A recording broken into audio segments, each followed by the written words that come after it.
தெலுங்கானாவில் பாலியல் தொல்லை கொடுத்த இளைஞருக்கு நடுரோட்டில் வைத்து இளம்பெண் தர்ம அடி கொடுத்த சம்பவம் பரபரப்பை ஏற்படுத்தியுள்ளது.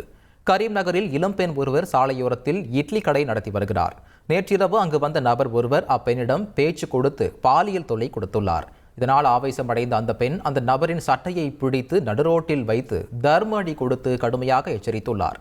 இச்சம்பவம் குறித்த வீடியோ காட்சிகள் சமூக வலைதளங்களில் வைரலான நிலையில் அந்த பெண்ணிடம் புகாரை எழுதி வாங்கிய போலீசார் தப்பியோடிய நபரை தேடி வருகின்றனர். இளம் பெண்ணின் துணிச்சலை பல்வேறு தரப்பினரும் பாராட்டி வருகின்றனர்.